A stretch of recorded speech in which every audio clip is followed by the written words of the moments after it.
out to be completely unreliable assholes. Nosferatu. There's no magic stuff. There's only sexy stuff. Good morning. Good morning.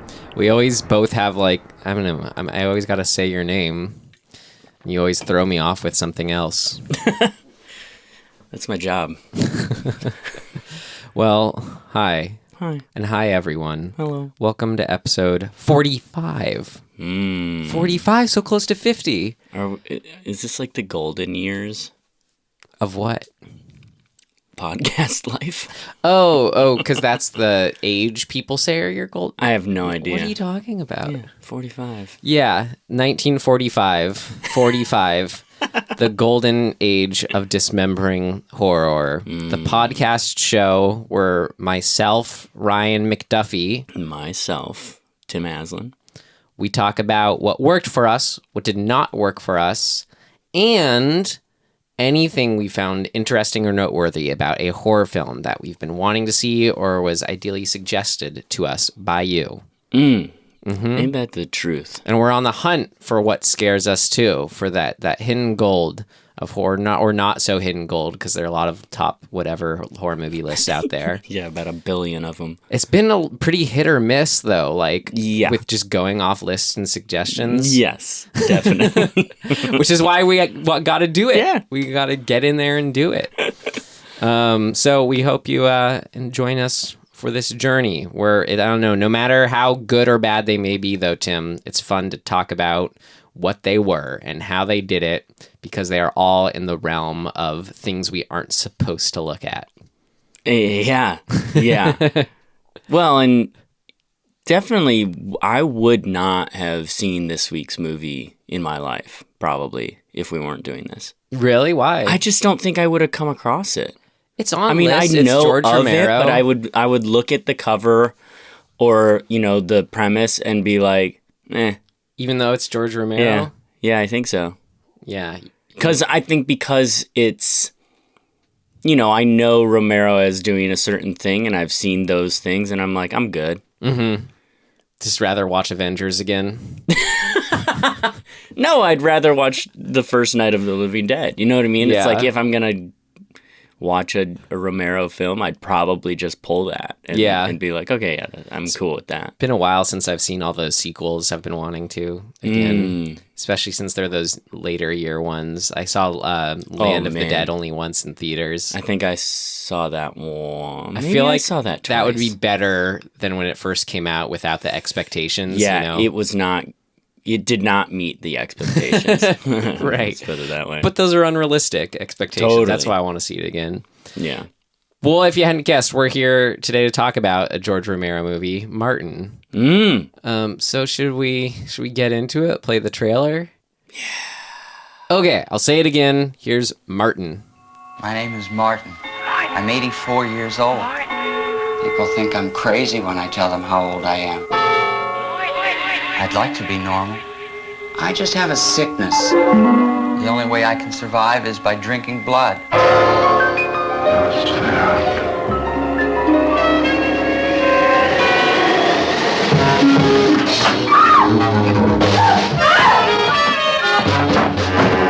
It's not easy living the way I do. I have to be careful all the time. But I'm pretty good at it. I think as I get older, I get better. I haven't been caught yet. Martin, another kind of terror.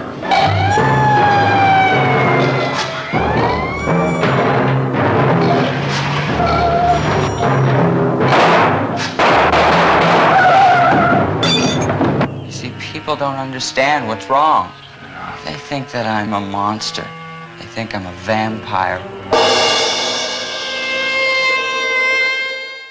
Well, that was interesting. Yeah, I hadn't seen that before. The main character speaking at camera as narrator of the trailer. Right? I kind of liked it. I think they should bring that back. I mean, it's hokey, but, Pretty hokey. Which I guess is kind of this movie is. Yeah. Kind of hokey, but very interesting and distinct tone. No shit. No shit. Well, right after our trailer comes the rating, Yeah. which for our scale here is, would we tell ourselves to avoid it, stream it, rent it, or buy it? So, Mr. Timothy Aslan, what would you tell yourself to do out of those 4 options? I would rent this. I would almost buy it, but not quite. Cool. It's, it's, for all its kind of hokiness or whatever you want to call it, sort of a era, things that are weird, and I think some people would see and be like, ugh.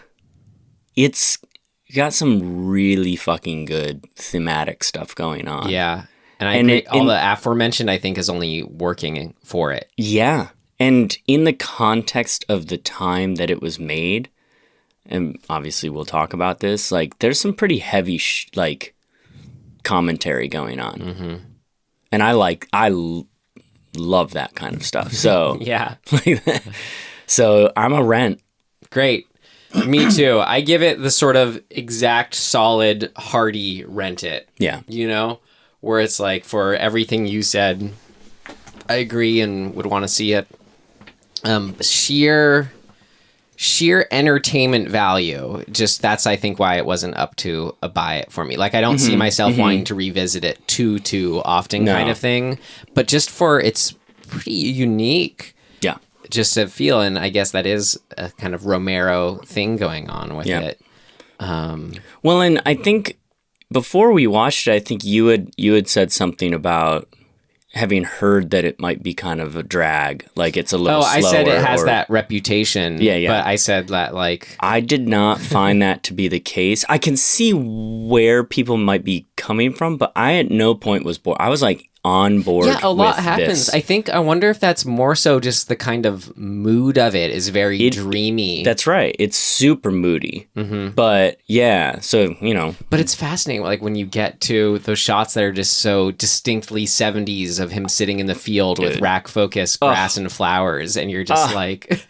my childhood. Yeah. Oh, yeah. And this one, Tim said, I can remember when people would smoke on planes. Yeah.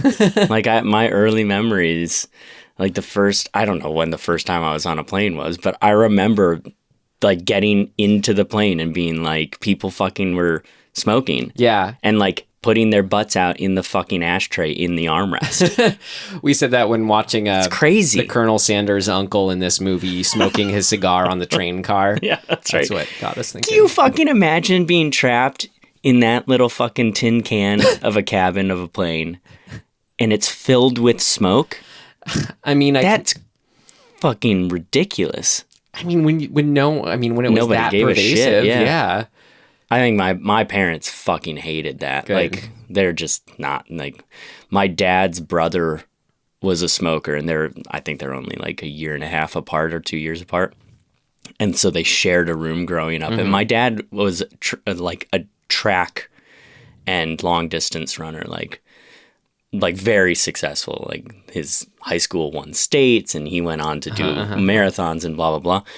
And his fucking brother was like a greaser and would sit in bed while they were, like, reading, going to bed, smoking cigarettes next to him. Great. Wow, my dad was training for fucking races and shit. Hopefully that helps set the scene. Remember, just take that emotional imagery, add it with some, like, short shorts, tube TVs, blatant commercial advertising everywhere for big corporations, but it's kind of whatever because Happy Days is endorsing it too. And then you got where we are for this movie, and this summary of this movie is our next section. Okay.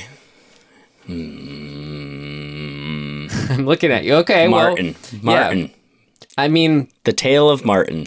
I feel like for the summary, it's gotta reflect. So I can't say it ahead of time. I just got to do it. But so he's coming from somewhere. This kid Martin. That's right. He's coming from somewhere. He's kind of being brought / has agreed to go to Pittsburgh. Stay with his uncle. Right.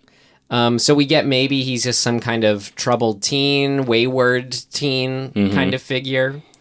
And then quite off the bat, we get that off the bat, we see what his kind of his not his shtick, his modus operandi is he kills a woman. Put it lightly. Yeah, kills a woman on the train car on the way there by injecting her with a needle, making her fall asleep, and then drinking her blood, kind of rubbing over her naked body. Yeah, he's a serial killer. Like, he's a straight up serial killer. That's you know what? I feel like that's that opening scene. You go, he's prepared. He has a kill kit. He's like stalked his prey. He's ready to go. Yep. Like, he is a serial killer. And then that's what we're thinking. But then we get to his uncle, who only refers to him as Nosferatu, right. And like puts garlic up around him and all this stuff. So that's that. And then we get that he, even though he insists, his uncle's crazy, blah, blah, blah. I think it's important to the story to note that Martin acknowledges, as well as the uncle, that he's 84 years old. Right. So it's like we had this weird kind of turn where it's like, okay, this is some like crazy serial killer dude with a vampire-esque fetish, even though he insists on, it's not a vampire type thing, blah, blah, blah. But then he casually drops, oh, he's 84. So he's crazy or delusional, or maybe it is real. We don't know. And if it is real, we don't really know the rules of being a vampire in this world, because he's basically saying all that shit that like everything that's in the movies is bullshit. Yeah. And so it's like, okay, well then what are the rules for you? Like, can you die? He can go out in the sunlight. So like, what I mean? He's not bound by the traditional rules of it. So is it in his head? Is he 84? There's this big sort of open-ended question. And then sort of this, I think the sort of main conflict, the setup for it, which kind of comes back and bites you, at the end, is the uncle says, if you kill anybody though, Martin, I'm going to kill you. That's right. Yeah, that's kind of agreement. Is pretty much they get into the uncle's house and the uncle's like, here are the, if you're going to be here, here's you got to work for me, and if you kill anyone, I kill you. And that's our jumping off point. Everything we just said, which was a bit wordy, sorry, that's where we're at. That's where the movie sets us off. And then he proceeds to stalk, kill, befriend women in a kind of coming of age way for being an 84-year-old. And then that all culminates when he can't keep his end of the deal more and more and kills even more people. Yeah. Summary. Good one. Summarized. All right. Anything to add for that? That's like key for you? Paint the picture, how we viewed it?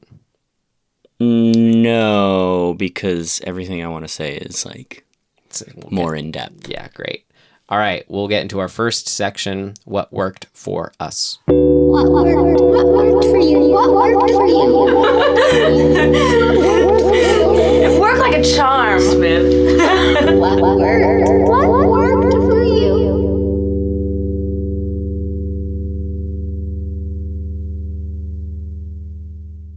I got a good amount for this one, Tim. Dude, I'm with you.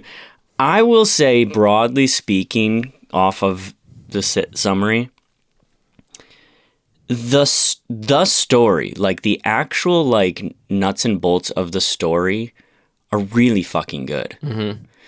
Like, just from a sort of basic standpoint, you've got what I think is really good writing. Story writing, I guess. I mean, we could argue the merits of the style of the dialogue in this, but the story writing and the structure of this movie, I just find to be really fucking solid. It's got big, broad fucking questions. It's got really broad thematic stuff going on, and it's super eerie. And so you're constantly kind of trying to catch up and figure out what the fuck's actually real or true. Yeah. And I love that construct. And then as well, I think it's counter to what you had heard, like, I think it's paced really well. Like, every time it started to feel like maybe we were lulling a little bit, either some sort of scene happened that pushed the story along just in a dialogue sense, or he went to go, like, stalk and kill. And even within the stalking and killing, there's really smart and interesting conflict happening. It's not just like even the first kill, he fucks it up a little bit. You know what I mean? Like, which I think is super fucking smart, because it plants the seed of amateurishness, even though he's acting as if he's done this a lot and he's prepared and all of that. He still kind of fucks it up. I think it stresses that he's gotten a little cocky. Yes. And so I like that it's a little bit vague and ambiguous as to where he's actually at versus where he thinks he's at. And when you set that up for this particular premise, you spend the rest of the movie questioning the broader theme of, like, is he just an insane person, or is he just fucking up, right? And actually a vampire? Well, and what does that mean? And I just think all of that, for whatever reason, it's just all kind of working really well within the construct of the movie. Well, a big part of that construct, and sort of to come off what you're saying as far as that overall question, is he crazy or not?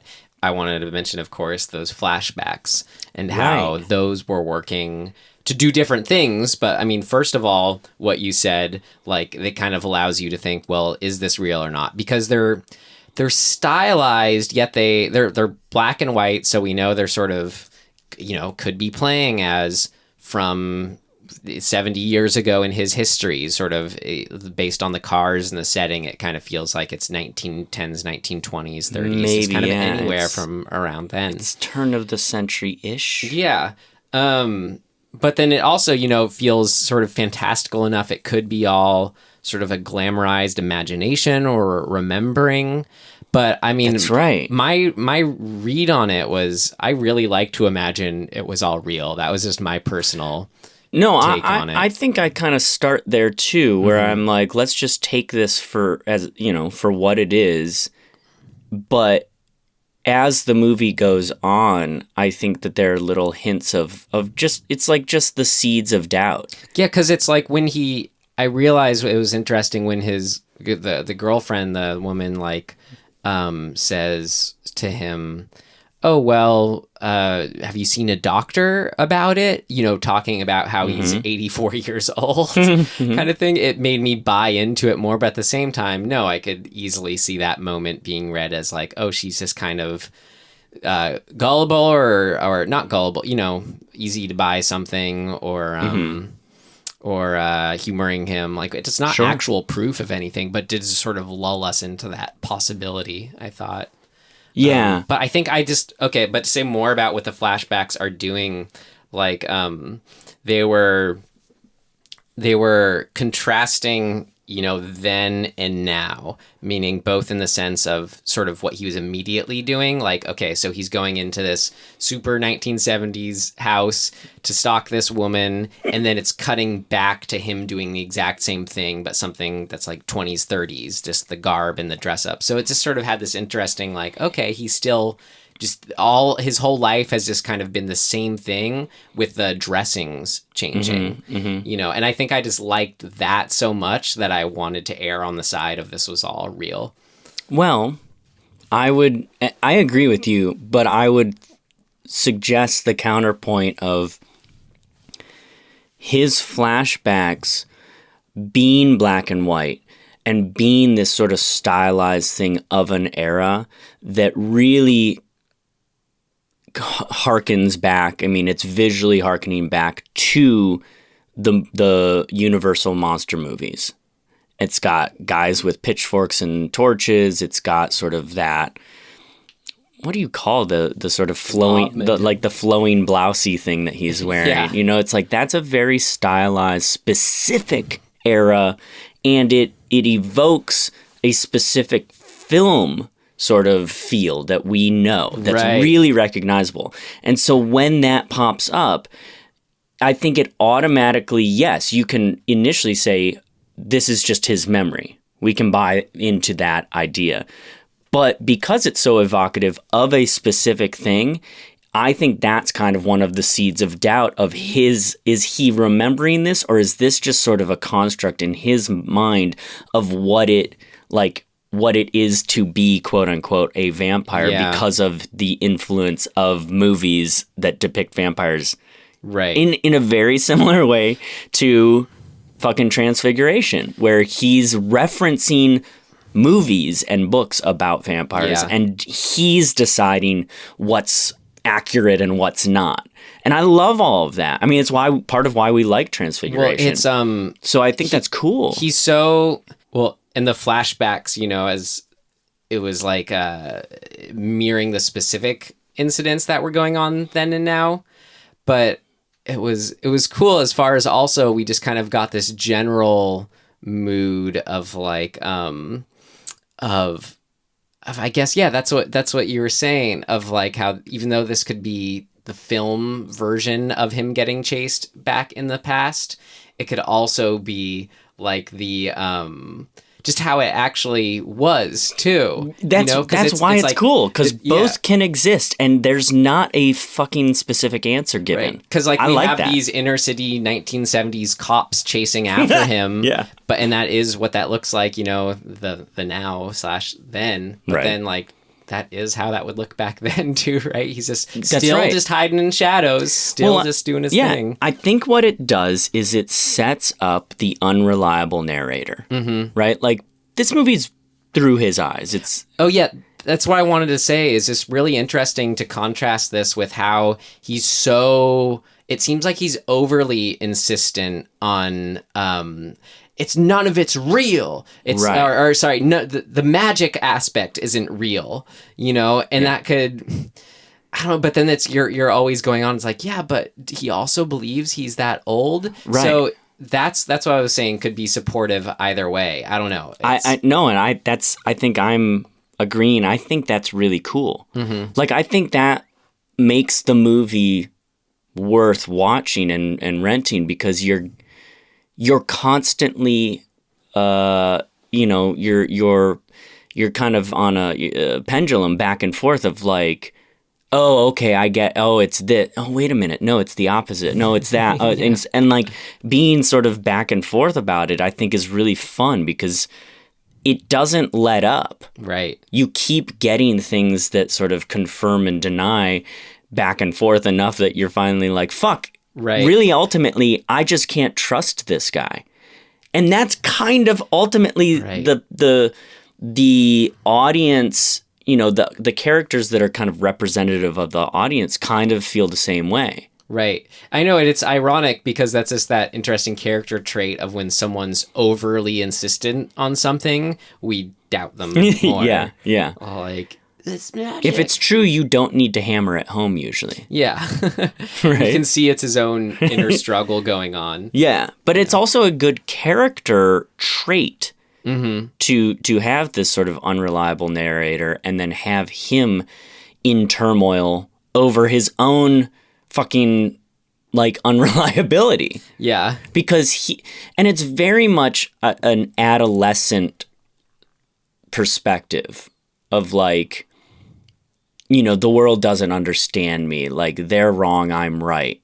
But when you're an adolescent and you have that attitude, often the world throws it back in your face because you don't actually know everything. Yeah. You think you do, and then somebody or something happens that makes you go, oh fuck, I'm wrong. Well, and you have to deal with that. Okay, yeah. So, I mean, what you're saying is kind of playing into how this functions also as a coming-of-age film. That's exactly right, yeah. So interesting. Tim, Right. I loved this about it. How it's so interesting when he's apparently, for all, purposes in his mind, is 84 years Right. old.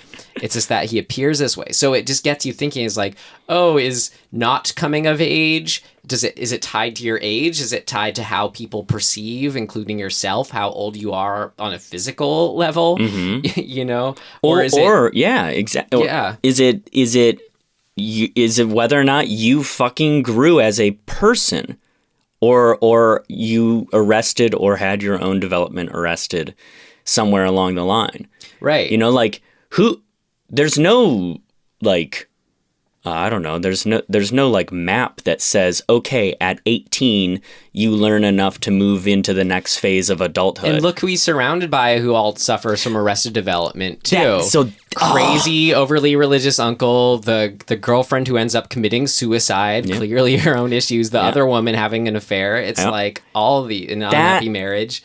That's the biggest secondary thing about this movie that I love the most. Well, yeah, I wonder if... commentary on just the sort of the spectrum of society at that time. Right. Well, yeah, that's what I wonder, if it was really doing something interesting, putting that coming of age like context in it, not only to, kind of what we were just saying as far as showing, oh, everyone's kind of could use a little coming of aging, no matter how old they are, but saying something about the time that it takes place in, or that, I don't know, I just like that angle of looking at it as product of their time kind of thing, dependent on your growth. And maybe this is, we weren't alive then, stereotyping eras and times, but it would seem to me that the first half of the 20th century, we like have this image of where it is way more, well, let's say whatever the 60s did for kind of the greater consciousness was a response to a certain, repressiveness or... That's right, yeah. Or oppressiveness. There's a status quo, yeah. And there's sort of now we would call this the old world view of how to be. And society started to fucking evolve out of that because of progress, because of whatever, the same things that always happen every 40 years or whatever the fuck. You could see Martin kind of being, with the rest of the world, let's say, representative of being in an arrested development until he finally, after maybe looking for a girlfriend for 50 years, finds someone who's is representative of that time, kind of more young and hip and kind of whatever. I don't know, whatever we associate with that early 70s, like Welcome Back, Cotter's wife, just kind of, they're cool. They're like, yeah. Well, that whole idea... And that pushing his growth, finally. That's right. What makes him is being sort of exposed to people of the now time. And the whole concept of like the man out of time, like he's trying, I mean, this is why it's a coming of age film.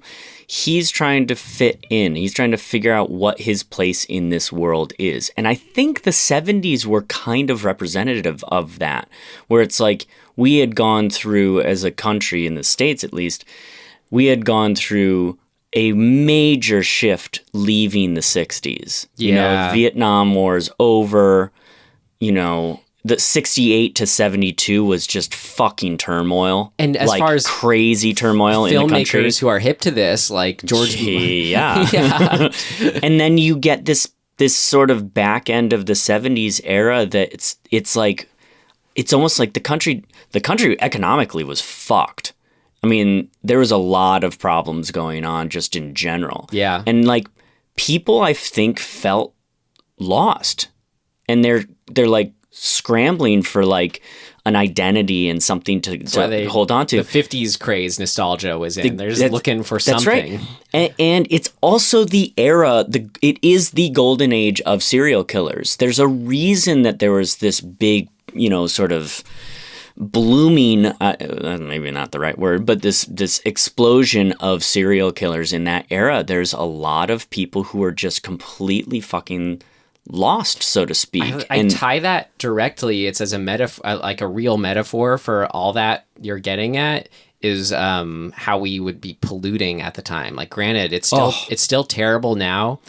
It's absolutely terrible now. But as far as just sort of completely unbridled, like you were crazy for questioning it, like I don't know. That's just I don't know. You're right. That's just my way of sort of saying, you're right, Tim. It is this sort of head of a lot going on. Big time. Yeah, I mean, and it led to a lot of really great things. Star Wars. Yes, but societally, this was the era. Coming out of this era is when people started saying, holy fuck, we actually have to do something about these issues. And so you got things like Sesame Street. 911 was new. I mean, 911 came about because of, this is not exactly accurate because I can't remember the exact story, but it came out of certain crimes happening and like people realizing we need a fucking like an actual thing that we can call to get help. Right. And meanwhile, Martin's just so used to like, oh yeah, I can kill a couple homeless people and not get away with it because whatever, because no one's looking after him. Yeah. And, and then I can leave you get things like Mothers Against Drunk Driving. You get things like DARE. Like you get this whole movement of like, oh, we should actually care about, A, our kids, B, mental health a little bit. I mean, there's this, there's still something that is being worked on. But like, you got this movement of progressivism that was sort of like, hey, we can't just fall into the toilet. Yeah. Right. It's also more just recognizing they're there at all and that they can do something about it. Right. That's how I see it. Yeah, for sure. Should we rewind here? I want to maybe just get back to like the opening scene. Oh, yeah. And just have that I love just for setting the tone. Definitely. It's as we already said in the summary, it's okay, this guy's a serial killer, but it's the just automatically like who he is, like just visually. This dude Martin, what's the actor's name? John Amplis. Yeah. As Martin Matthews. He's got like such that 70s look. Like, I don't know. I think I'd have mixed feelings about him as an actor in general, I think the world had mixed feelings about him as an actor because he didn't do shit after this. But he's just so perfect for this part made at this time, Yep. His face just does all the work for you. And so, I mean, him immediately, but then like his needle as a weapon too, just gives such a kind of, I think, what you're saying too, the kind of 70s as a height of serial killers sense of just that's his weapon of choice. It's very sinister and scary, that idea of someone being able to take total control from you just with a little quick. And it's how he does it, just this kind of quick bloop, bloop, and then all of a sudden, oh my God, I've been stuck, like... Oh shit! Like AIDS needle. But then that's what I love the setup of that opening scene though, because you're kind of looking at him in the way that I think he's looking at himself, of like, I'm good at this. I fucking I'm competent. I know what I'm doing. Yeah. All of that shit. And then he gets into the room and it's like, oh shit. My plan, she's not where I thought she'd be. Well, it's great because we first see his kind of imagination / fantasy of he walks in there, she's lying there. And she reaches out to him like, come on, baby. And then so as soon as he gets in there, nope, she's in the bathroom. Oh God, where do I hide? Okay, I guess this corner. We see him improvising. Her face is not like made up. She's got actually like the night mask sort of what is that? Night cream kind of thing. So she is... like her actual image is completely defying his imagined image of her. Yeah, at the same time, we see this location, the setting is kind of a perfect place to do it. No one hears him. No one hears her struggling. Yeah. It's like she's just alone in her own train car. But then they have this fucking fight. Like, he sticks her, and that shit takes way too long to take effect. Right? It's like, bro, if you've been doing this for that long, up the dose. And how about just getting immediately plugged into like who he is with what he's saying to her? Yeah. Because he's sort of insisting. It's like where we see that sort of they are justifying, they're still morally in the right, where it's like, I'm not going to hurt you. You won't feel a thing. That is the scariest aspect of his character, I think. Well, it's because he's... It's the delusion. I believed him, though, at first when he was like, oh, you're going to wake up fine. It's like he's telling this half-truth, half-lie of like, well, it's true, they're just going to fall asleep and that's it.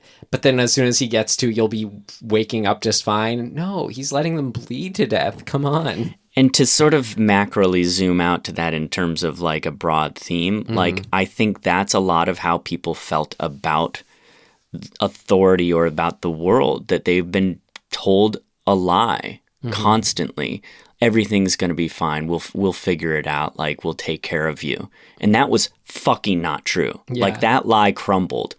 And so having a character who's kind of holding up that way of looking at the world is really cool. Like, in the time. Well, that's because he's, as we talk about the changing times, he is representative of the last 70 years or whatever, right. you know? Yeah. 80, but he knows he can't survive in it anymore. That's what's also cool. Or maybe the family knows, like, whatever, there's a unsort of spoken force that's pushing him.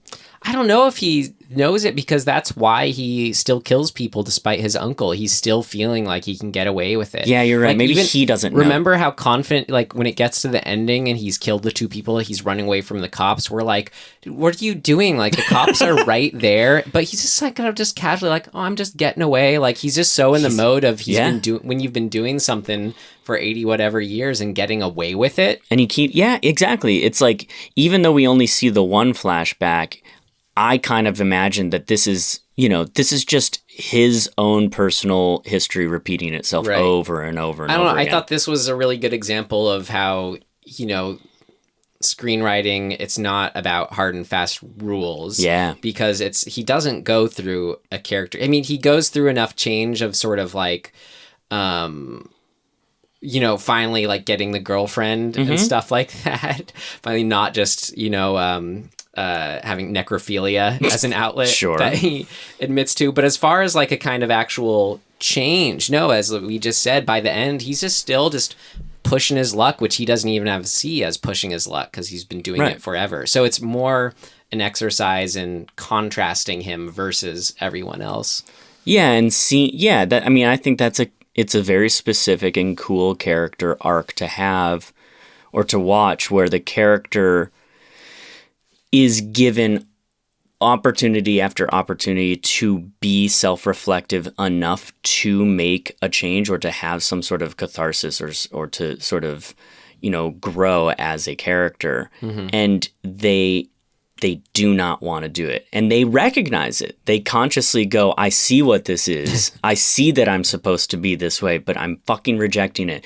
And that's I think ultimately kind of why it's a tragedy that we get to the end and we're like, man, he kind of deserves to die because at every turn he rejected his own opportunity to grow.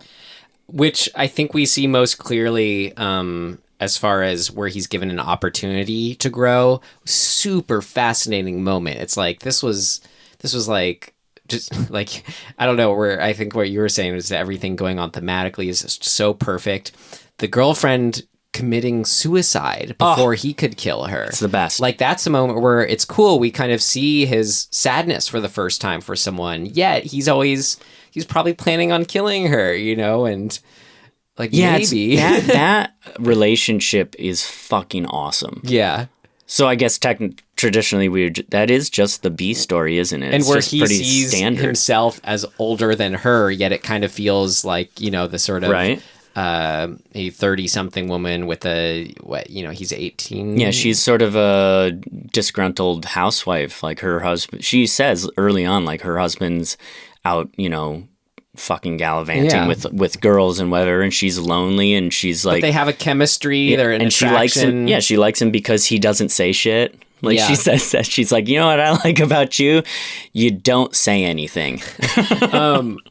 But yeah, Mrs. Santini is her name. In context of her committing suicide and him being surprised by that.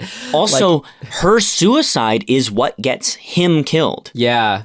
Because his grandfather or uncle believes that he killed her. Right. And he's wrong.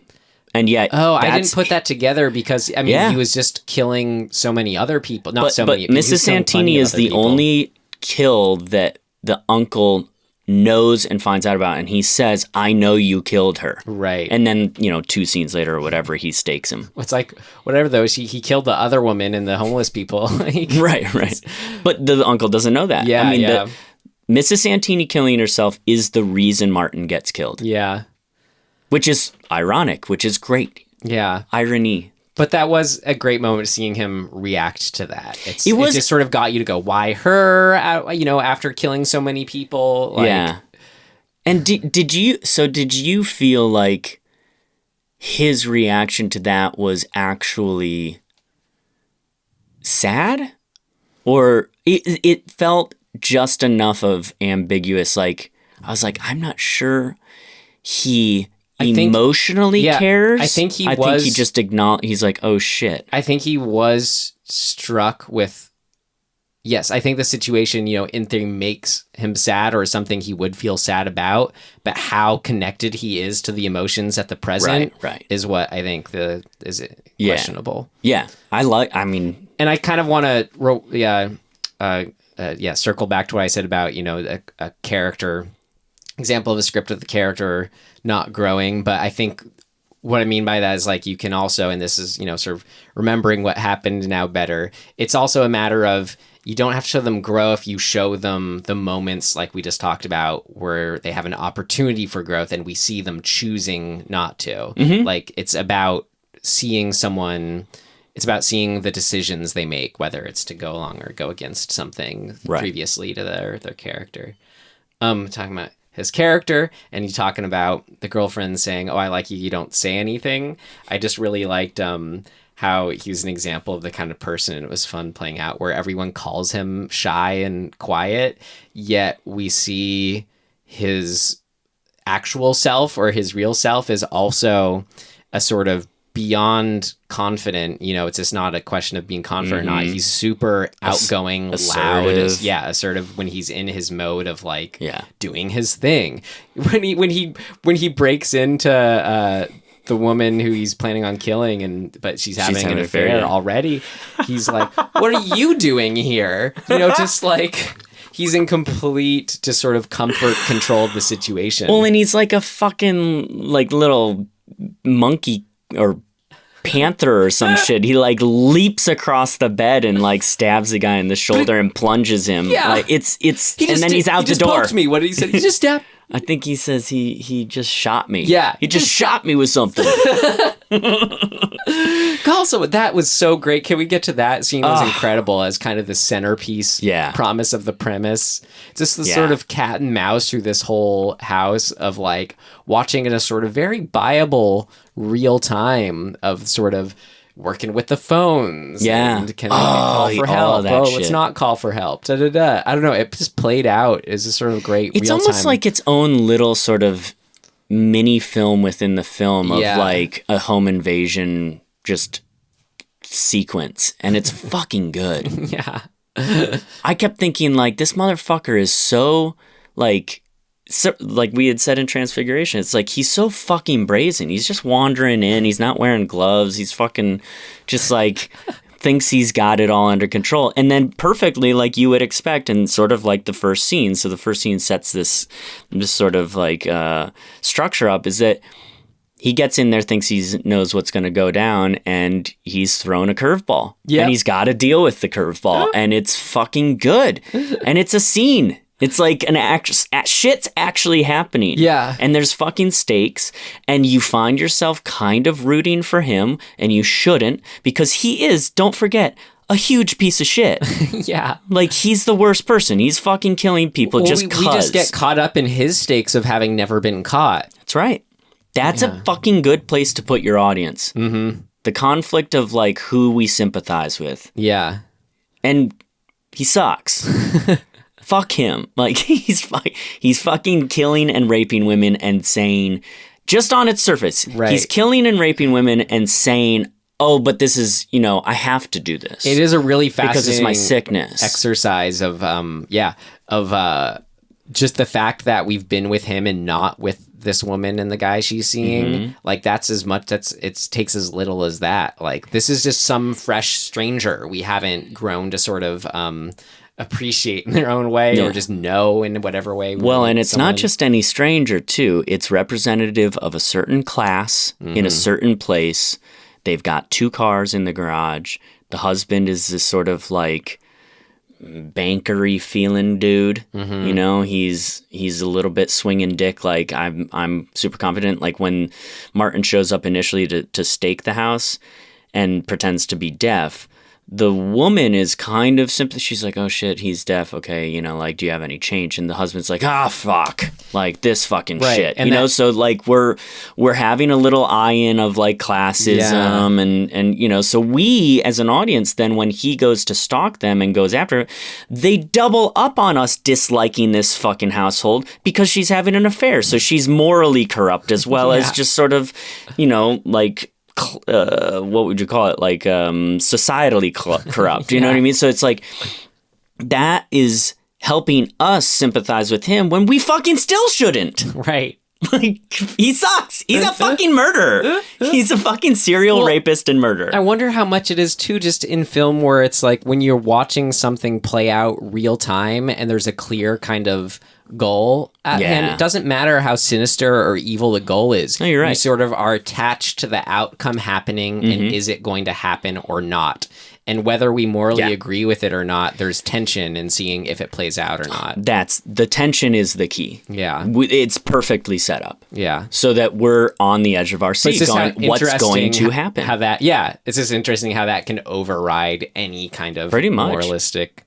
I don't know. I shouldn't speak for everyone. Some people would easily watch us and be like, I was just not into it. I was hating him every minute. But. No, and that's fine. But even with that context, then they're thinking, fuck, I hope this guy gets caught. And so the tension is them waiting to see if he fucks up. Yeah. And the excitement of that. So like it's playing from all angles on that. It's just the tension. It's great. I loved it. He's like...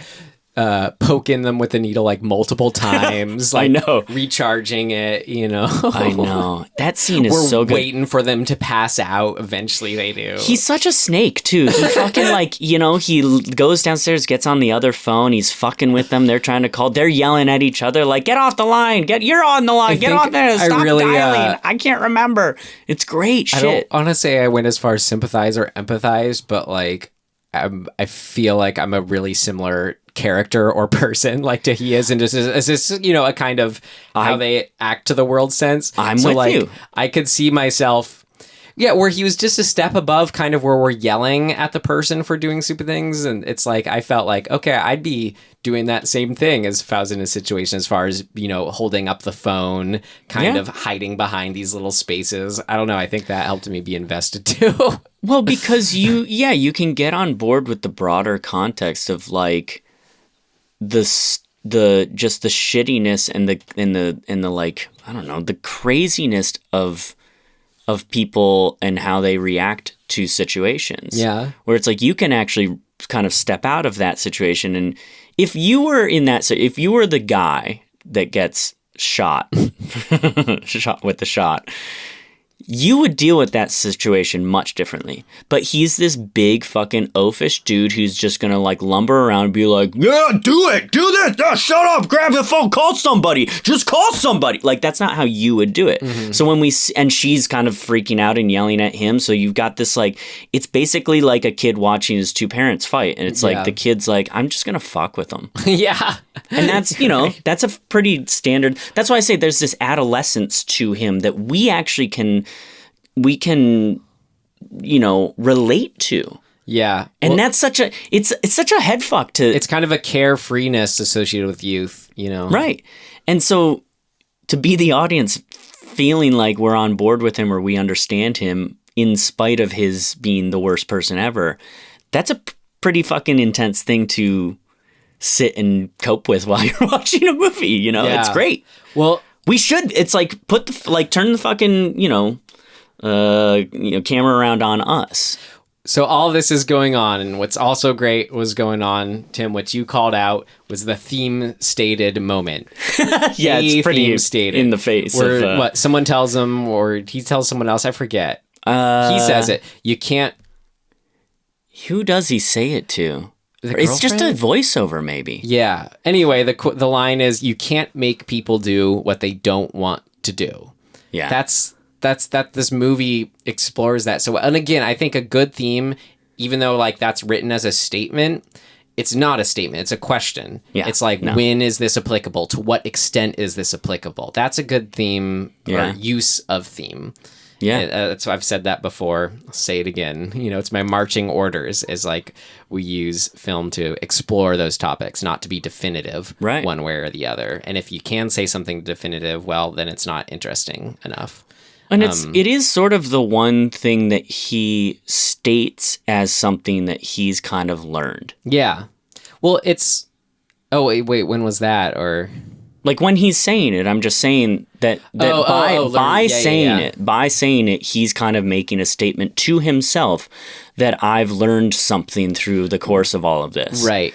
And like, oh, that's cool. Like, so we see that kind of version of growth, but like... It's not. It's just a sort of ideology that has holes in it. Like it's... Well, yeah. But I don't think he thought that... But, well, actually, it's pretty unclear. Do you think he thought that... or was bound to that idea before the events of this movie? Or did he come to that realization through the events of... I see it being sort of his sort of running, thing I he could see goes that off too. of beforehand. But it was just but how... for us, we're going, oh, okay, he does get that. But it just was great to see how everything in the film was sort of an exploration of it or supported it. The idea of he uses injection needle to make people pass out, getting that is inherently taking their control away in that sense of like getting them to do something in the same way that his uncle is trying to force feed him this sort of religious dogmatic ideology. The uncle is just trying to say force uncle him. or grandfather, whatever. He is an uncle. You said grandfather earlier. Oh, because he's the cousin's grandfather, the girl. Oh, okay. Who lives in the house. That's why I'm confused. But yeah, the uncle's religious fervor and just sort of that. I mean, talk about a heavy-handed theme. It's like there's more examples too. Yeah. I'm just was trying to think of more. Even all of the townspeople, like each one of them has their own kind of little flavor. Yeah. But it is all sort of speaking to this thing of like when he delivers the meat to the one lady and she pats him on the fucking head. Right. The fact that he's a reluctant delivery man and doesn't want to be doing these jobs his uncle wants him to do. Or the lady in the shop who's like, "You're lazy." It's like, Jesus Christ, lady, shut the fuck up. Like, calm down. What's your issue? Like, it's that almost old guard way of being like the youth. All the youth are lazy. It's like, dude, you're such a cliche. And like what you said, the theme stated, just wanting to make them do what they don't you want gotta do to it this way. It's like, well, or not. So it's reinforced a lot. We touched on the uncle and his religious fervor. I loved that both in the uncle, and just sort of seeing him where he contrasted it against Martin, who we should again be saying is clearly the crazy person we hate just situationally. As soon as the uncle comes along, he's the one that we hate, like where he's crazier in some sense, where Martin seems measured, at least in his insanity. That's scary. That's this guy, his uncle, is anything but measured. He's sort of more, I don't know, in a way we're instantly observed, trapped in an ideology. And I think what's scariest about him is there is no sign that he could be like shifted in his point of view. Yeah. And not like he is locked in. Well, was cool too that I liked, he had his soul little, like, there were kind of other priest figures or friends of his popping up. Yeah, and they're like progressive, and he's like, ah. Well, yeah. And then George Romero is the other priest who comes over for dinner. And then and it's like sipping the fucking wine and sipping the sherry afterwards. And, this is sweet. And then when they go to the church, which is this unpleasant under construction place. It's been burnt down. I mean... Yeah. Talk about heavy-handed. Right. that did something, you know, but it was very effective, Yep. I thought, to have the uncle kind of confidently sitting there. This church, what do you call them? You know, everyone who goes to church. Sheep? No, Tim. Oh, I'm sorry. The Members, whatever, yeah. doesn't matter. Just him sitting there. Congregation? Yes, the congregation. And I've been to church. yeah, me too. In that broken church, like, God, just something about the iconography of all that was really effective, and again, making us kind of subtly identify with Martin more, I think. Yeah. Especially when the uncle's thing is like, he's you know, I don't know, there's something about that response of you kill, I kill you, that just feels, I don't know, at least strikes me, or I think any kind of, I don't know. I don't want to get into here. That's that's an eye for an eye sort of stuff. That's Old Testament religion but stuff. Like, I think, you know, you take a sort of moralistic world poll, we'd agree that that's not supportive in the long run. You and I would agree. Yeah. I think a lot of people wouldn't, though. I didn't say Maybe not a lot of people wouldn't. Yeah. I tried to say, like, if you're trying to paint a picture of what is morally, you know, in the end, Sure. Yeah. correct, if you want to say, Yeah. in a sort of positive trajectory of humanity. Yes. Is that the proper response to someone killing is not to kill. Right. Yeah. No, definitely. So the fact that the uncle is so quick to just say that, because it's black and white, it's good against evil. You know, Yeah. it's like, this is the doctrine, this is the ideology and the dogma that he has. You know, he's Right. locked the fuck in. which made it seem tragic when that is what killed Martin in the end. Like, I loved how the uncle just kept up his word. Like, oh, you killed someone, I'm gonna kill, like, Yeah. I'm gonna stab you through the heart with a chest. Yep. Or the stomach is what he did. But Kinda, yeah. but yeah, to see that play out and just like, yep, no question, the uncle he didn't change Kept his his character. word. Yeah, exactly. But just sort of that representing a kind of, you know, immovable force, the religious dogma, good versus evil, that like killed him in the end. And off of that, one of the other things that I really like is just the Nosferatu lore stuff, that it's this curse that's attached to the family, and that there's multiple ones, that it's more of a like... We get pictures of kind of like, oh, this was maybe him or his family when he was little, or... And that like the family's been dealing with this. That's kind of a big and very cool, I don't know, I guess theme again. Just the lore that families carry with them it's a very cool sort of marker of like where you are in your trajectory of like growing as toward altruism. Like you're sort of, if you're hanging on to these sort of mystic and, you know, these fantastical stories, like we tend to think of that as like conservative or like moving backwards or whatever. To sort of clarify what you're saying is that the uncle was the one always saying, Nosferatu, you're the Nosferatu. He says Nosferatu, like drink every time he says Nosferatu kind of thing, you know? Yeah. Like Well, and that kind of being stuck in a way of looking at a thing is its own, you know, example of just commentary. It's like, where are we at? Are we gonna sort of just continue to stick in the mud, so to speak? Stick in his same white suit with his same cigars, like all stuffy. And like, there's nothing wrong with being and doing things that you like, but like, if it flies in the face of the rest of the world sort of moving forward, you know, you maybe should take a step back and look at it. And I think that, again, circling back to this era of living in the U.S., I think a lot of people were feeling that way. Yeah. And maybe it's not so fucking different than right now. No. You know, there's a lot of people now that are like, we need to move forward. And then there's a lot of people pushing back on that, being like, fuck you guys. So that's always the case. So I think that's actually another reason why the movie stands up still, because this is a fucking common thing in the world with humanity all the time. Well, to sort of look at it as a, you know, I always like to mention conversations like that. The thing that is changing is technology, though, and that's Right. huge as far as a sort of greater cultural development, as far as a world accountability of the internet. We're actually connected for once. Whatever is bad, well, the truth of that being bad rises to the top, and vice versa about good things.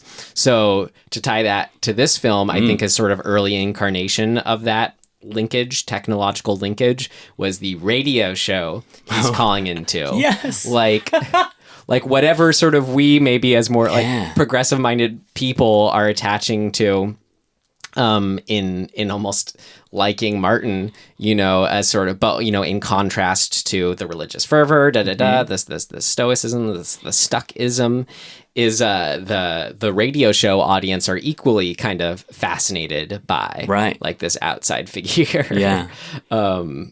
So I just loved the radio show stuff, and how, again, like, a person can't be controlled. The radio host being like, okay, Martin, will you stay on the line? And he just hangs up. Yeah, or just the sort of the consumerism of it. Mm-hmm. Like the disc jockey is like, off the air, he's like, this is great shit. Like, can you keep calling? Like, I need this. Like, the audience is loving it. It's like there's this, desire or quote unquote thirst for exciting shit. Mm-hmm. And that's a cool another sort of angle of pushing into the themes of what's going on in the movie. It's just reinforcing doing that shit. A lot about how we will consume something even though advertising dollars are connected to it, even though it may be concerning like people's death, massacres, whatever it may be. It's the same thing he's doing. Yeah. Martin is literally doing this. He's consuming people in the face of like moral, wrongness. Mm-hmm. That's not a word, but you know what I mean? Right. Like it's the same shit. And so it's, for all of the low budgetness, I guess, if you want to call it that, of this, like, this is a fucking really smart movie. Yeah. And Romero, that's his style. He makes it look, I think it's really easy to watch his film. I mean, this is a good thing about it, things that worked is it's really easy to forget those are in there when you're watching it, because it is just so kind of weird and funky, and just kind of seeing it play out at the same time. But I think because it's so there and it's so well reinforced consistently, that it there's nothing you can do, but it's going to have an impact on you, even subconsciously. Yeah. And that's, to me, actually, that's sort of the high end of filmmaking. Yeah. When you can kind of bridge that stuff where it's like, you can just watch the movie and really enjoy it, but you're going to walk away having all this other stuff underneath percolating. Mm-hmm. That's fucking good filmmaking. Mm-hmm. And it's there to think about if you want it or not. Right. Yeah. Talking about good filmmaking, just kind of transition to some practical things about it. It's super low budget and how it looks and everything, but I love that look so much. Like, I did too. Kind of almost like Transfiguration, but using that low budget support, the aesthetics of having, I love when it's like no lighting essentially, and it's just blacks. Like, we're seeing the train go by or whatever, and it's just a couple lights and a train noise because it's so, you can't get the exposure on it. I love that, Tim, so much. And it's like, I've always gotten back and forth. I don't mean, yes, I'm probably misinformed, but I can be so obsessed with that. Like when working with my DP, I'm like, no, I don't want to see it. It's dark out. It's not, right. Yeah. He's like, yeah, but then you can't see it. I'm like, yeah, but but haven't you seen, I like that. It's hard for me to be objective about this style because it's so nostalgic for me. Mm-hmm. It feels like an episode, this is such a weird thing to say, but it feels like an episode of Sesame Street. Like, it's so in this style of the late 70s that was my childhood, right? Like, all of the stuff that I was exposed to for the first 5 or 6 years of my life, from 78 to 84, was shit that was shot in 77 and 78. You know what I mean? It's like, it's such that aesthetic. These like telephoto lenses, zooming in as opposed to like actually pushing the camera forward or backward or whatever. Like, that shit feels so good to me. Mm-hmm. And like you said, you know, him just sitting there in the woods, like I remember the fucking Sears like photography shit that would try to recreate that, like a woodland scene, and they'd blow you out from behind with like the fucking sunlight, the fake sunlight, and they'd put like a couple shitty fucking branches in front of you to make it seem like you were like, then you put your hands up to your face, you know what I mean? It's like, I remember going to the mall. Like Jan Brady's fantasy. Yes, and seeing that thing done. I mean, actually, I will post on our Instagram a picture of me and my brother from, I'm probably 2 or 3, so it'd be like 81, 82. It's exactly that thing. It's like we went to a department store. Why the fuck my mom thought like this was the thing to do, but she did. And it's hilarious. I think I'm sitting on like a faux stump. Mm-hmm. It's so fucking hilarious. Those awkward family photos. It was one of my favorite blogs. Dude, but it's so dripping in nostalgia for me that I almost don't know. I don't know if I can step back and be like, that's good. But I think you can't step back because, like, what is it doing? I don't know. For me, it's just utter sort of realism, grittiness. I've talked about that a lot, too. Like, when we watched, what was the lake one or the Lake Bottom. Lake Bottom, yeah, where it's like I was taken out of it because I could tell the outdoors were lit just at all. I'm like, I would rather just have it, even though it's pretty to look at in a sense. Well, you're right, because there is really specific composition to what they're shooting. Yeah. Well, and it's a line too, and that's what I'm always fascinated by is when is that supporting it or working against it, at least for me, that kind of like, should it be lit or not? Yeah. But this was so that gritty Pittsburgh aesthetic, like that really Romero grungy feel. I fucking love really it. Worked for it. And then lastly, so as far as the other filmmaking things, the music, Tim. It's it's good music. Maybe you don't remember it exactly, but just kind of going through it again afterwards, it had that sound of where it's like synthy electronic, but organic at the same time, where it's like you have electronic sounds duplicating a kind of like that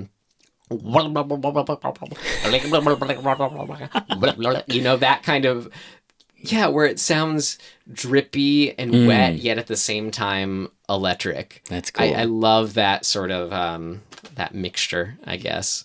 It was cool. Yeah, I can't even like really remember it, which is good. Yeah. I like it when I can't. It's just him leaning in a doorway. Tim, that's everything I had. I just really like Mrs. Santini. That storyline, I mean, we've already said this, but I think it's the highlight of the movie for me. Yeah. The trajectory of that quote-unquote B story is fucking great. And I just love her. Yeah. Like, I feel weird, just sadness for her. Because as an audience, totally felt her suicide when it happened. Oh, yeah. What I like about that B story is it's doing, I think, everything that traditionally a B story is quote unquote supposed to do, but it doesn't. I'm looking at this from sort of a very technical standpoint. I don't think this is affecting the audience. No, the audience, it's not going to take the audience out being like, oh, look at that. It's paint by numbers. But that B story forces him to change his trajectory, or at minimum question it, in sort of the turn into the second act. Around the midpoint, he kind of makes this decision. Maybe I can get what I want without the blood. Mm-hmm. I can do the sexy stuff and like actually be with another person. So he's flipping his own character on its head. But he's making a conscious choice to theoretically potentially grow. I don't know. I disagree in the sense. I mean, I think it is an example of growth in some sense because he's actually able to see through with it. But I don't think he's looking at it as a trade-off for then not killing other people. See, I do only insofar as he kind of... I don't know. I think he kind of says it. He sort of says like, maybe I can do this. It's a question. And he tries it. And ultimately, I think he Right. It's not going to help him. I guess this. But then you're right. But it circles everything back around in that tragic way of like her death is essentially the all is lost sort of like turn into the third act where it's like if there was any hope for him, it was her. Yeah. And she fucking kills herself. And it's not because of him, but it definitely sends him off. Like it's like it seals his fate. And that's just fucking good writing. It just is really good writing. And then to further the like impact of it, having her cut her own wrists and having that be his method of killing the first woman is fucking the way you do it. Mm-hmm. You know what I mean? It's like, it's not really super on the nose, but it's just enough. It's enough for us to kind of remember the visceralness of the first scene when he cuts her wrist, which is fucking, they show it. I mean, he slashes the wrist open from, you know, the vertical way, right? Like that just peels the arm open and blood pours out of it. And so when we see Mrs. Santini in the tub post doing that, our brains immediately are gonna flash, at least to some degree, to that moment because it's right when he did we know it. Like we've seen it. It's in our heads already. Yeah. All of that stuff I just think is the best for me. It's the best and most impactful stuff of the movie. Totally. So that's the last one for me. Now we should see if there is anything in our next section. What did not work for us? It's not ready yet. Seems to work okay. No, something important's missing. What did not work?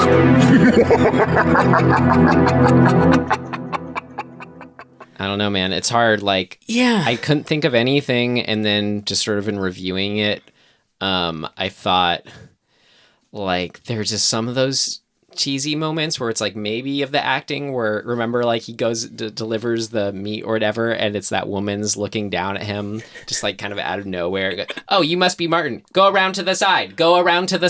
Sure. But then at the same time, I mean, to jump ahead to our things to note, I wanted to say how many of the supporting cast members were friends and families of the filmmaker.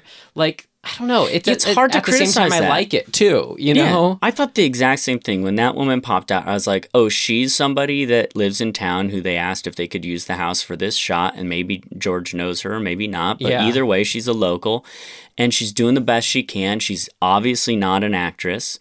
And, you know, it feels a little canned. She's doing the thing. They probably did it like 7 or 8 times and she couldn't get it. So they just are like, fuck it, whatever. You know, like you feel all of that. But like, that's charming. Yeah, exactly. So I can't criticize it. It's like in this, it lives and works in this movie. Yeah. If that happened in some sort of like, if that happened in an Avengers movie, you'd be like, what the fuck are they doing? Fascinating? It would be. It would be. But you would just be, it would be Stanley so every time Stanley has a cameo. Oh, yeah, maybe. How dare you besmirch the good name of Mr. Stanley, my hero. He didn't have an acting career, I'll put it that way. He sure didn't. But yeah, it's its charm. It's like you can't criticize. How can you? Oh, and sorry. That? Yes, there was a charm to Stanley. I was happy whenever I see him. So yes, there is the charm. That is an equivalent, though. I think. Yes. No, I agree. And so, yeah, it's hard to even really say like what can you say? Oh, the blood was too paint red.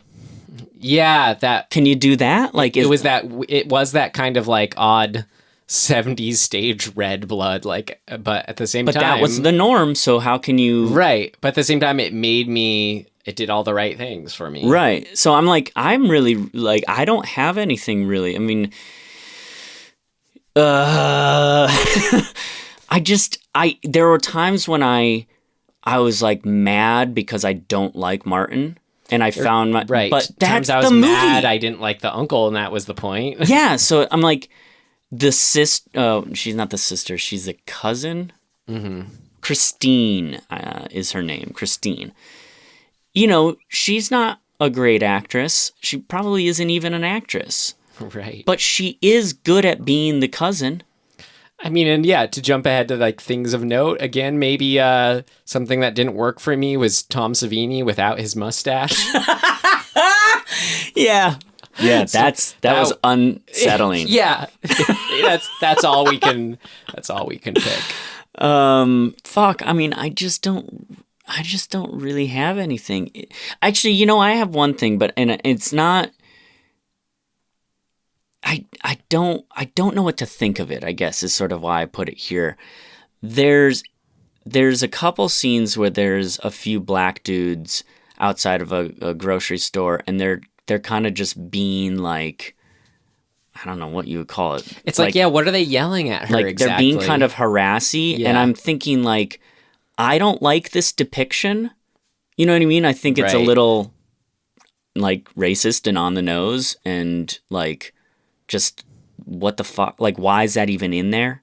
Right. And so I had this knee-jerk reaction, and then I'm like, I don't know the context. Like, maybe in Pittsburgh at that time there was some sort of like they're speaking to a broader thing that I just don't know what the context is. Yeah, I had the same thing. I didn't like it, though. It was like I had that knee-jerk reaction too, but then at the same time it's like I'm sure though that was, the real dudes exactly like that doing exactly that. Like just the rest of the film, like how utterly realistic it was in a lot of ways. And I think that I don't know, just George Romero's handling, it feels very much like, oh, that is just there were people exactly like that doing that. And it's just becomes a question for me, or is this the kind of movie that's help or hurt by like like American Graffiti, like we look at now, it's like, oh yeah, it's just about a bunch of white people going around having fun and no black, but it's like to force something else I think would be a disservice. I really think it's important for when films are representing a certain time is to show them warts and all. Right. Yeah. No, that's true. It's true. It is sort of just a knee-jerk reaction because now it's like, no, that's what the fuck. I mean, in the same sort of tone or whatever, the kind of gang members that end up getting in the shootout with the cops, like the head gang guy is like wearing like a pimp outfit, and I'm just sort of like a caricature pimp outfit, and I just kind of like, I was like, was that actually? I've seen photos in like old, in like I don't want to say Life magazine, but like but no, Time Life. It was in Time Life. I swear, magazine. Like no, that was, but that also was a style. Existed. People did dress like that, Yeah, it's just so foreign to me as a thing because I don't know. It's been caricatured so much. Think back when you were on the plane smelling the cigarettes. That's true. Tim. You're right. There was a lot of plaid and a lot of brown pants. Yeah. Hey. Like bell-bottomy. I remember. I love it. All right. Things of note? Yeah. Things of note! This should be interesting. I guess to segue from what we were just saying about, showing warts and all, and I said that's a very, Romero thing. Well, he did have a quote about this film in sort of, when he was talking about what his aims with it were. Nothing about really the theme that we saw stated, but plenty of what we saw in there. George Romero said about it, I tried to show in Martin that you can't just slice off this evil part of ourselves and throw it away. It's a permanent part of us, and we'd better try and understand it. Wow. So, like, racism on display. Yep. That's wow, it goes with that. I'm curious, I don't know a lot about Romero. I mean, I know the 5 or so films of his that I've seen probably. And that's it. Like, I've never looked into him, but he is I'm intrigued by him because of kind of the commentary that all of his movies seem to have. Yeah. I mean, it's this kind of filmmaker where we feel like we know him just through his films. Right. Entirely. So I'd be curious to kind of dig in a little bit. Well, this would have been the perfect time to, Tim. Well, I have something to say that blew my mind. We watched the 95-minute cut of this. There's a 165-minute original cut. Yeah, but that wasn't... Like, what is that? There aren't 2 cuts. That was like a working cut. There's a 2-hour, 45-minute original cut of the film.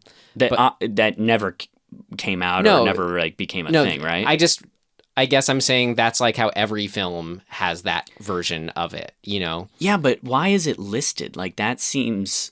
It was listed in the context of saying that was happened to be the running length of his original cut, which is how just films always go. Yeah, I guess. And then, I guess, I mean, the shocking thing about it is that there was just that much footage That's or what scenes. I'm saying. But no, the context was, yeah, it was said, it was put that way in saying that, in the context of how the producers responded and wanted and sort of contextualize the further changes that they made. But I think it's really interesting just to think about that idea. But sorry, I just want to emphasize, like you say, we watched this whatever minute version. You're right. That's we not watched an alternate version. Right. That's No, I get film. what you're saying. So it was off that point, I think the idea of another 70 minutes. Like what would have happened? Like, what is it? Yeah. Like, what was it? What did they shoot? Like, what was in there? That's so intriguing to me. Very curious. Like, what the fuck was he doing? Is it just like shots of Martin walking across a bridge for like 15 minutes? Like, what is it? Right. There's probably like could be a whole 2 other kills for all we know. Yeah.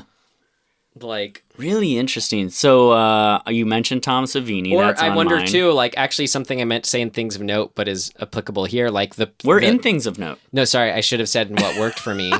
Oh, right. Yeah.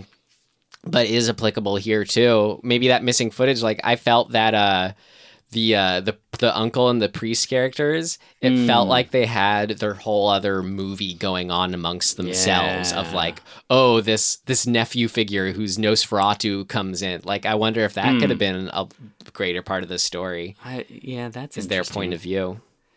Fuck, what was the thing I was We just said looking Tom at? Savini. Oh yeah, Tom Savini, awesome.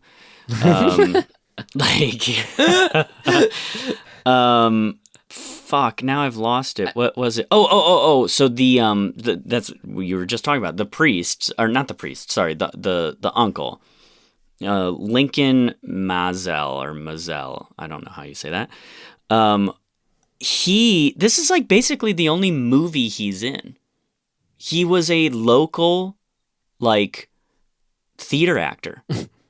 I mean, to Pittsburgh, and like did 56 stage plays at the Pittsburgh Playhouse. Like he was all over. He's like a really fucking successful stage actor of that right town, or like that. I guess just region. Interesting as far as how that is an example of this film. But I mean, it's not surprising for this film. That's what this film is. No, it's not. I just think it's cool, like when you think about Romero's style and like how he approached filmmaking. I mean, it's essentially all unknowns, except for like Tom Savini, who happened to sort of transition from makeup to people liked him to start putting him on the screen. Too. But I love that sensibility, filmmaking sensibility, to be like, we're gonna make this thing and we're gonna do it here.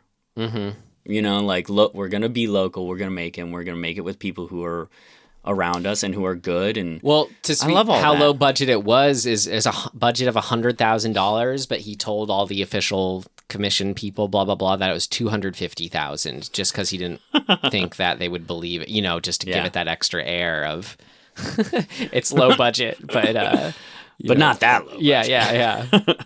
That's funny. And then it was interesting because I almost wanted to mention it earlier when you were talking about the effect of having the flashbacks be black and white and the rest of it color as supporting a certain thing. But I'm like, I was thinking in the background, but I don't view it that way because originally George Romero wanted the whole thing to be in black and white. That doesn't surprise me. Yeah. That's cool. Oh, and that was interesting. When we watched the trailer, all of the black and white footage was in color. Right. It's because they were still in the process of sorting that out. Yeah, and eventually they just settled on, okay, I think it was something the producer didn't like, was the idea of it all being in black and white. So they were like, all right, how about just the flashback fantasy things? Did you know, never mind.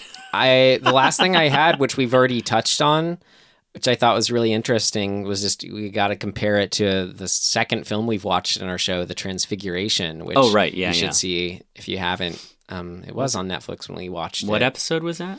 2. That was episode 2? Mm-hmm. No shit. Oh, cool. But I mean, we've already mentioned some of the comparisons, but like, again, it's about a younger, mild-manner like a guy going through a sort of coming of age adolescence whose girlfriend character is sort of helping him, make that progress. And then the inner city urban setting, and his aversion to the fictional quote unquote stereotypes of vampires and vampirism and their kind of obsession with that, their fervor in saying all that's bogus. Shit, dude, I just had an interesting thought. We should look at the scene in Transfiguration where all of the tapes of movies he's watched. Oh, I'm sure this was on there. I think he mentioned it as an example Really? of when he says he likes the realistic ones. This was one of them. Cool. Good nod. But yeah, I mean, anything else that's like, there's more there too. Like, I'm sure. Definitely. Yeah. It's just go see that one too. Really good double feature. Watch Martin Really and then good. Transfiguration. What did we rate We weren't Transfiguration? marking them back Oh, then. that's right. Shit. But I think Well, we both would let's have do said, it now. What would we say We now? both say rent it, right? Probably, yeah. Yeah. Yeah, cool, man. Then tell us what comparisons you see. Yeah. It'll be fresher for you. Great. All right. You good for that? Should we move on to put the bow on Martin? Move on to RecommenDEADtions? I think we should. Yeah. All right. Do you want to go? Should I go? I'll go. So I went to get an oil change yesterday. Mm-hmm. It's going to take an hour or whatever. So I wandered down the street to the Americana, which is sort of just a mall type place. And I was thinking, man, this is going to be... the Americana at brand? Yeah. Yeah. Tim, there's a whole Twitter account that's the Americana at brand memes. Really? It's a known entity now. Whoa, what is it? Well, that's only, not your recommendation. Nope, that's though. only to say that there's still a Barnes and Noble. Yeah. At that. They meme about that it. I didn't know about. And so I was like, well, this will pass the time. So I go in there. I'm wandering through bookstores. And I gravitated unwittingly to the occult section. Oh, it's the best.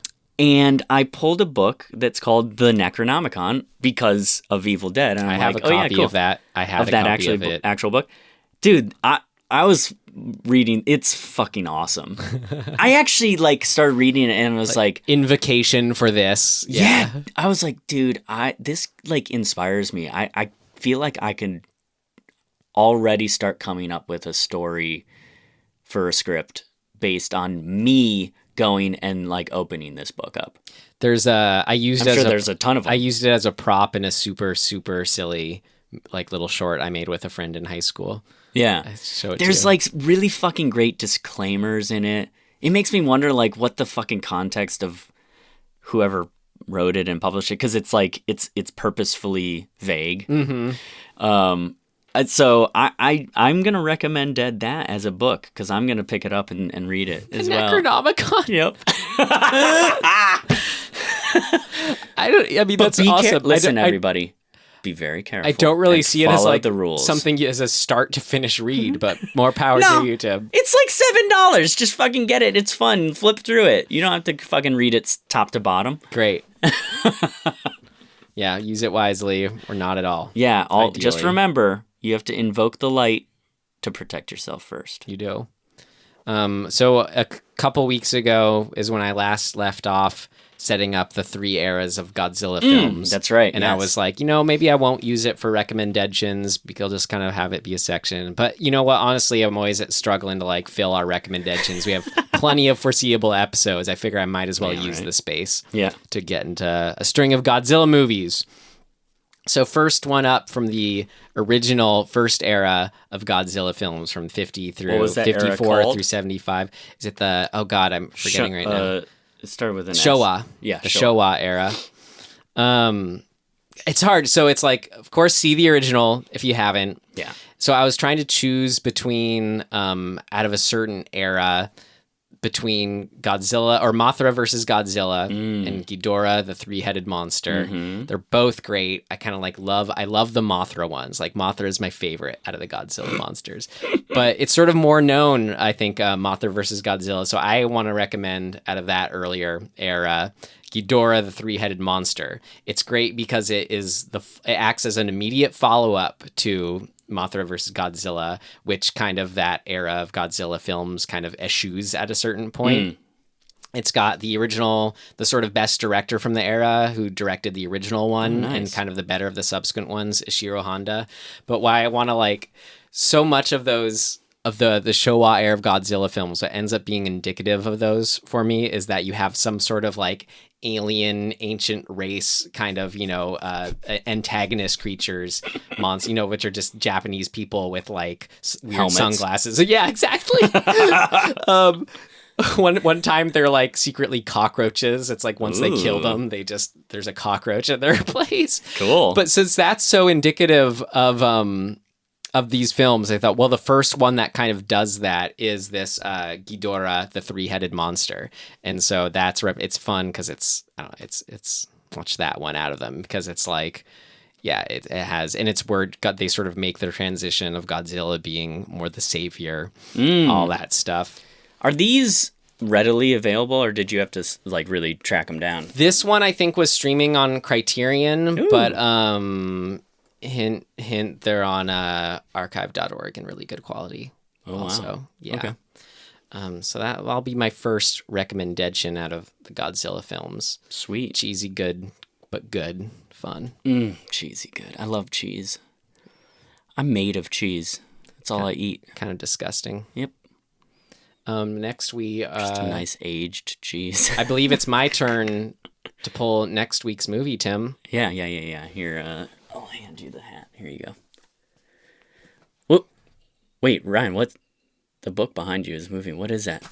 What are you talking about? No, I don't know. It just weird. It was weird. I thought I saw the book over your shoulder. Here's the hat. Go ahead. Oh, thank you. Yep. Oh, that's weird. There's only one left. Huh. Weird. And it is Poltergeist 2. Oh, you know what that means. Yes, I do. It means we're going to have our second ever guest on our show. You may remember when I was promoting, I went on Friends of the Pods podcast called Retro Reviews, and we reviewed Poltergeist. Wow, OG Poltergeist. That's so weird. That's so weird that book behind you moved on its own like a poltergeist had moved it, and then you magically pulled the only thing that's in the hat, which is Poltergeist 2, so that we could have a guest on. I know. What is going on? Caroline. We're going to get all into it. I'm excited. It's been a while since I've seen it. Fuck, dude. I think the last time I saw this was mid-high school. Yeah. I think. Well, it might have been. Yeah, it was probably mid-early high school. So yeah, the guest we're having on is one of the hosts of Retro Reviews, Peter Ward, and yeah, I went on their show. You should listen to that. I forget what episode it is. When fucking what's his name, Craig T. Nelson drinks the fucking worm at the bottom of the. That's all we remember of Poltergeist 2. It's the best. Yeah, I can't wait to see that again. That scared the shit out of me when I was a kid. But yeah, Poltergeist is, I think, near and dear to all three of us. You think? You know. I know. So you came over the other day and I was watching it. Yeah. And then like 2 days later I watched it again. Well, it's because you were watching it. You weren't watching it the first time. You just had it on mute. Well, I watched it again. Good.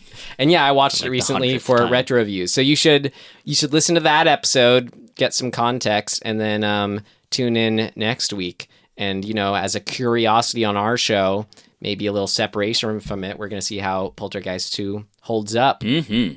So, yeah, tune in, folks. Yeah. In the meantime, you can find us at dismemberinghorror.com. This is true. You can find us on Instagram at dismemberingHorror and Gmail, dismemberinghorror@gmail.com, and Twitter at dishorrorpod, and that's at Mayor McDuffie, and I'm at Tim Aslin. Why do you call me that? That doesn't make any sense. That, I'm pointing at you. Oh, duh, obviously. Yeah. That guy over there is at Mayor McDuffie. Okay. Yeah, at Mayor McDuffie on Instagram. Yep. That's it, right? And that thing sitting across from over me, that talking that thing over cheese. there, that pile of cheese is at Tim Aslin on both platforms. Yep. Well, in closing, thanks for listening. And we will see you next time. Goodbye. ha ha!